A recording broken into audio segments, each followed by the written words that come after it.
Unang gabi ni Rochelle sa Singapore, hindi siya umiyak. Hindi dahil wala siyang nararamdaman, kundi dahil pagod na siyang umiyak bago pa siya makarating doon.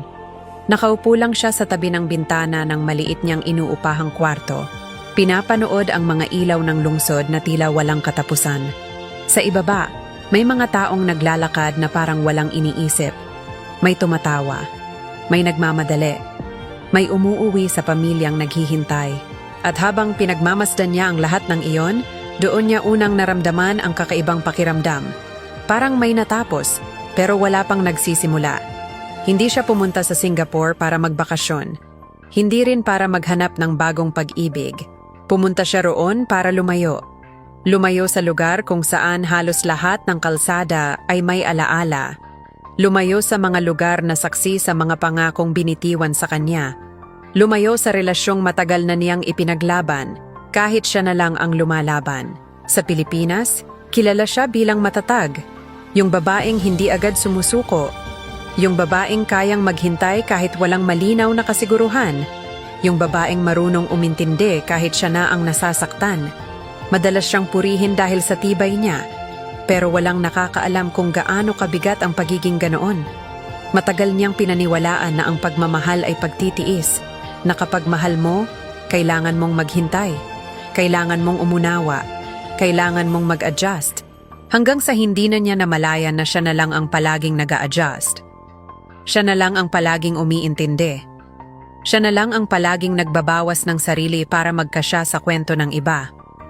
Sa mga huling buwan bago siya umalis, may mga gabing hindi siya makatulog.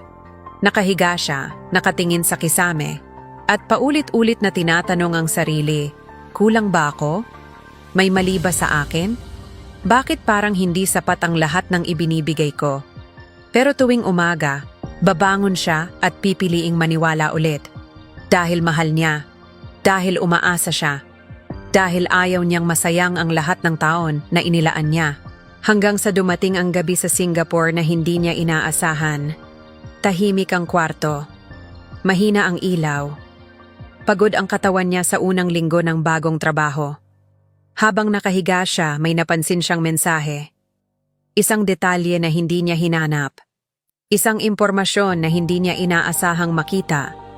Noong una, inisip niyang baka mali lang ang pagkakaintindi niya. Baka may paliwanag. Baka kulang ang konteksto. Pero habang binabasa niya ang mga salita, unti-unting nawawala ang mga depensang matagal na niyang binuo. Habang siya ay buong pusong nagmamahal, may isa pang kwentong sabay na binubuo sa likod niya. Hindi ito isang beses lang. Hindi ito simpleng pagkakamali. Isa itong serye ng desisyong piniling itago. Piniling ipagkait sa kanya ang katotohanan. Piniling ituloy kahit alam na may masasaktan. Doon niya naramdaman ang kakaibang katahimikan. Hindi siya nagsigaw, hindi siya nagwala, hindi siya agad umiyak. Umupo lang siya sa sahig, nakasandal sa kama, hawak ang cellphone, at hinayaan ang katotohanan na pumasok ng tuluyan.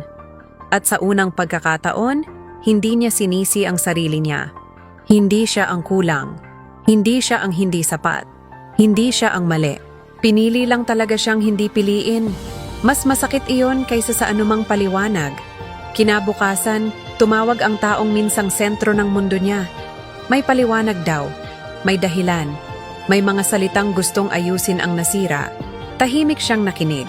Hindi dahil umaasa pa siya, kundi dahil gusto niyang marinig kung may magbabago ba. Habang nagsasalita ang boses sa kabilang linya, doon niya napagtanto, kahit ano pa ang sabihin, hindi na mababago ang katotohanan na itinago sa kanya. Sa mahinahon pero malinaw na boses, sinabi niya ang mga salitang matagal na niyang kinakatakutan. Hindi ko kailangan ng paliwanag.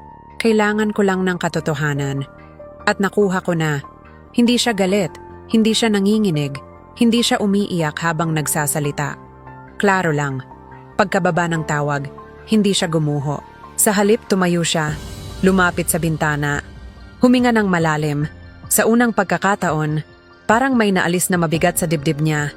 Sa gabing iyon hindi siya iniwan, siya ang umalis. Hindi dahil mahina siya, hindi dahil napagod lang siya, kundi dahil malinaw na sa kanya ang sarili niyang halaga.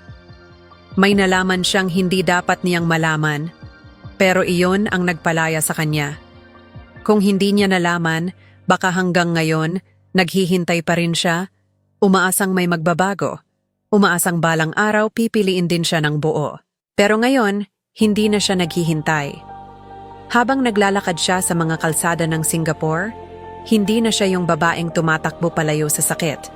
Siya na yung babaeng marunong humarap sa katotohanan kahit masakit. Hindi lahat ng love story ay para magsama. May mga love story na dumarating para baguhin ka, para turuan kang piliin ang sarili mo, para ipaalala sa'yo na ang pagmamahal ay hindi dapat hinihingi.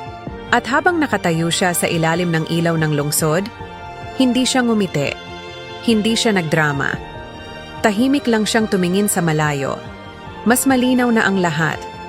Mga love story na hindi nagtagumpay, pero nagbago ng babae. Tahimik. Totoo. Masakit. Gusto mo bang makatipid sa mga binibili mo? Bisitahin ang Smart Save to Shop. Nasa comment section ang link. Kung nagustuhan mo ang video, paki-like, mag-comment, at i-share. Malaking tulong po iyon sa amin. I-follow kami para manatiling updated sa mga bagong videos. Forever blessed. God bless. Ingat lagi.